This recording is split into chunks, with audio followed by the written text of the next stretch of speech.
peu importe le secteur dont il est issu, et de la radiation des syndicalistes, particulièrement les secrétaires généraux du SAMAN, dans un flou trouble et inexplicable. Ces feuilletons nous rappellent le scénario de la dissolution des partis politiques, dont la pertinence est pour le moins discutable, alors que l'opinion attendait plutôt une décision hardie visant, par exemple et entre autres, à mettre l'État dans ses droits. Pour redresser notre justice, l'État doit d'abord se discipliner en évitant de naviguer dans des eaux juridiques troubles à travers l'adoption des lois et règlements qui les protègent dans l'avenir et rassurent les citoyens. Il doit faire un audit général de la justice, situer les responsabilités et sanctionner sans faiblesse, non pas réagir sous le coup de l'émotion et les extrapolations qui donnent de notre pays l'impression d'un État irrespectueux du droit et des critères de bonne gouvernance judiciaire et institutionnelle.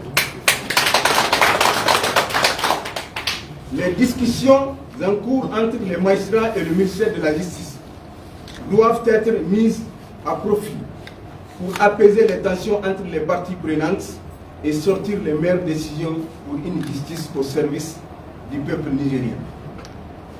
2. De l'éducation. L'éducation constitue le piédestal de toute société qui aspire à la grandeur, au développement et à la souveraineté. En cette période de refondation et de quête de souveraineté, il faut partir de l'éducation pour décomplexer notre société et déconstruire le logiciel mental installé dans nos esprits. Pendant que des réformes sont en cours, notre système éducatif est ébranlé par des pratiques moyenâgeuses avec la récente révélation à l'université de Maradi quand deux hommes, de surcroît un enseignant et son étudiant, entretiennent des relations intimes.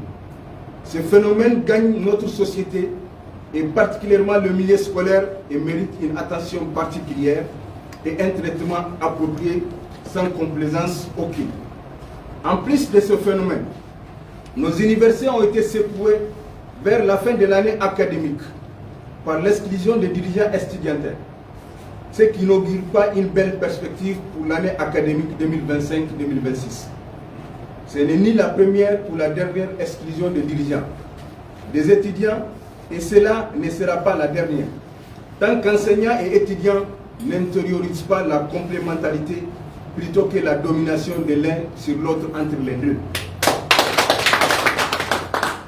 Mais en vérité, cette situation met en exergue la faille de la gouvernance universitaire et nécessite la convocation des assises sur la bonne gouvernance en milieu universitaire. Autant les enseignants doivent être respectés et se sentir en sécurité, autant les étudiants ne doivent pas être victimes d'exclusion en permanence. Nous encourageons les parties prenantes à privilégier le dialogue et exhortons les autorités à tout mettre en œuvre pour dénouer cette crise et trouver une solution aux exclusions. Dans le même ordre d'idées, en cette veille de la rentrée académique 2025-2026, il est du devoir des autorités, en charge de l'éducation nationale et de la formation, d'anticiper en vue du respect des engagements pris par les comités interministériels devant les partenaires sociaux du secteur de l'éducation et de la formation autour des engagements ci-après, du recrutement sans concours, de tous les enseignants contractaires à la fonction publique avant janvier 2026, de l'appurement des rappels salaires et incidences financières liées aux avancements et reclassements. Thomas Sankara disait ceci en parlant de l'impérialisme. N'allons pas loin, l'impérialisme est dans nos assiettes, à travers les grains de riz et maïs importés.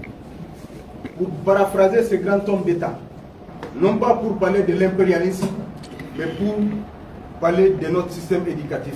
Disons que la baisse du niveau et la dégradation de notre système éducatif sont en partie liées aux conditions de vie précaires des enseignants et le fait de considérer l'enseignement comme un terrain de prédilection de ceux qui n'ont pas le choix, en vue de splitter d'autres horizons.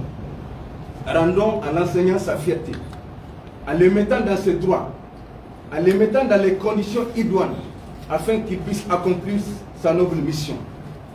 Faisons de l'enseignement un secteur prioritaire, où vont non pas ceux qui veulent, mais en plus de vouloir, ceux qui peuvent. 3. De la sécurité. Nous ne pouvons parler de sécurité sans présenter nos condoléances aux familles des victimes civiles et militaires des barbaries et sans rendre un hommage mérité à nos forces de défense et de sécurité qui, de nuit comme de jour, bravent les intempéries et menaces de toutes sortes pour assurer notre sécurité. Nous exhortons nos autorités à tout mettre en œuvre pour mettre nos FDS dans les conditions aussi bien militaires que sociales à même de faire face aux menaces du moment. Aujourd'hui, plus que jamais, au vu des effectifs insuffisants de nos FDS et de l'immensité de notre territoire, se pose et s'impose la perspective d'une défense populaire sous le contrôle de l'armée comme une alternative crédible, susceptible de contribuer à juguler la menace terroriste sur notre sol et au-delà l'espace AES. 4. De la frontière avec le Bénin. Après plus de 2 ans de fermeture de frontières entre le Niger et le Bénin de près de 266 km, il est temps de poser les débats sur sa réouverture. D'autant plus que les moyens que nous mettons pour convoyer les marchandises à partir du Togo auraient pu servir à un meilleur contrôle et une plus grande sécurisation de la frontière avec le Bénin. La fermeture n'est que de nom dans la réalité. Seul le pont qui relie les 2 extrémités reste fermé. Il est donc temps de voir comment juguler la souffrance des populations qui utilisent ces corridors. Nous ne terminerons pas sans évoquer les nouvelles mesures prises par la ville de Niamey. En sous-traitant une mission de police administrative avec une société privée dénommée Intrans, dans une illégalité hors pair. En effet, il est interdit de confier à une société privée la réglementation ou la sanction d'un comportement sur la voie publique. Pendant que les conséquences liées aux prestations de Sony Loga et des permis biométriques continuent de traumatiser le peuple, voilà que l'on nous présente encore une nouvelle arnaque en mettant la police municipale sous la coupe d'un privé. C'est pourquoi le CCD Boukata demande instamment la résiliation du contrat qui lie la ville de Niamey à Intrans et confier cette mission exclusivement à ses agents conformément à la réglementation en vigueur. Loin de nous d'oublier la douleur des hommes, femmes et enfants qui sont en deuil du fait de l'accident survenu en territoire béninois, où plusieurs de nos compatriotes ont perdu leur vie. En ce moment douloureux, nos condoléances vont à l'endroit des familles endeuillées. Prompt rétablissement aux blessés et repos éternel aux âmes des disparus. Enfin, nous rappelons au président de la République, chef de l'État, ses engagements pris aux assises de la refondation devant le peuple. Monsieur le président de la République, chef de l'État, chef suprême des armées, le général d'armée Abdourahmane Tchani, nous ne cesserons de le rappeler. Seul le peuple constitue le dernier rempart. Vive le Niger un et indivisible, épargné de toute influence impérialiste. Vive l'alliance des États du Sahel, unis et prospères, fait à Niamey le 30 septembre 2025, le cadre de concertation pour l'élite. Le 30 septembre 2025, le 30 août 2025, le cadre de concertation pour l'élite démocratique. Vous êtes en avance, monsieur.